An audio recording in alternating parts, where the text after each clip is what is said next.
द्रौपदी मुर्मू को एनडीए ने अपना राष्ट्रपति उम्मीदवार बना दिया है। अगर द्रौपदी मुर्मू जीत जाती हैं, तो वो भारत की पहली आदिवासी और दूसरी महिला राष्ट्रपति बन जाएंगी।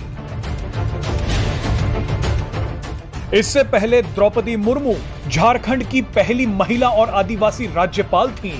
द्रौपदी मुर्मू को राष्ट्रपति बनाना भारत के इतिहास में एक बड़ा पड़ाव साबित हो सकता है। जानकारी के लिए बता दें कि पिछली बार के राष्ट्रपति चुनाव में बीजेपी ने बिहार के तत्कालीन राज्यपाल रामनाथ कोविंद को अपना उम्मीदवार बनाया था और इस बार झारखंड की पूर्व राज्यपाल द्रौपदी मुर्मू को। आपको बता दें कि जैसे ही द्रौपदी मुर्मू के नाम का ऐलान किया गया, देश की राजनीति में बड़ा खेल हो गया। एनडीए ने जैसे ही द्रौपदी मुर्मू को राष्ट्रपति पद का उम्मीदवार घोषित किया, विपक्ष चारों खाने चित हो गया। आपको जानकारी के लिए बता दें कि विपक्ष की तरफ से यशवंत सिन्हा को राष्ट्रपति पद का उम्मीदवार बनाया गया है।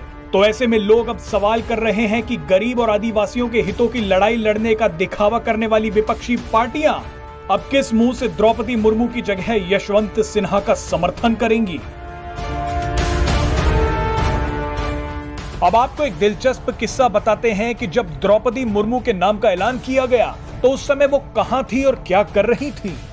21 जून की देर शाम बीजेपी अध्यक्ष जगत प्रकाश नड्डा ने जब राष्ट्रपति चुनाव के लिए एनडीए के प्रत्याशी के तौर पर द्रौपदी मुर्मू के नाम की घोषणा की, तो उस समय द्रौपदी मुर्मू नई दिल्ली से करीब 1600 किलोमीटर दूर ओडिशा के रायरंगपुर में अपने घर में थीं। इससे ठीक एक दिन पहले 20 जून को उन्होंने अपना 64वां जन्मदिन बड़ी ही सादगी से मनाया था। तब उन्हें शायद अंदाजा भी नहीं होगा कि 24 घंटे बाद वो देश के सबसे बड़े पद के लिए उम्मीदवार बनाई जाने वाली हैं। अपनी उम्मीदवारी की घोषणा के बाद उन्होंने स्थानीय मीडिया से कहा कि मैं आश्चर्यचकित हूं और मैं खुश भी हूं क्योंकि मुझे राष्ट्रपति पद का प्रत्याशी बनाया गया है। मुझे टेलीविजन देखकर इस बात का पता चला है। बहरहाल आपको बता दें कि द्रौपदी मुर्मू का जन्म 20 जून 1958 को ओडिशा में हुआ था। पहले टीचर और फिर ओडिशा के सिंचाई विभाग में क्लर्क की नौकरी करने वाली द्रौपदी मुर्मू की जिंदगी में एक नहीं बल्कि 3 बार दुखों का पहाड़ टूटा है। पहले उनके पति और फिर 2 बेटों की मृत्यु हो गई। द्रौपदी के परिवार में अब उनकी बेटी इतिश्री, नातिन और दामाद हैं। द्रौपदी मुर्मू ने साल 1997 में रायरंगपुर नगर पंचायत में पार्षद चुनाव जीतकर अपने राजनीतिक जीवन का आगाज किया था। अगर द्रौपदी मुर्मू देश की राष्ट्रपति बनती हैं, तो वो ओडिशा से देश की राष्ट्रपति बनने वाली दूसरी शख्स होंगी।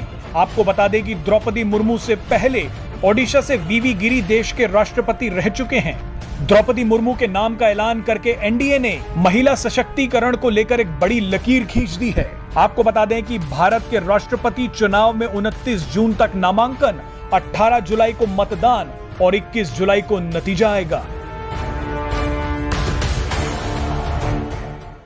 Presenting B News app available on Google Play and App Store. Download it now.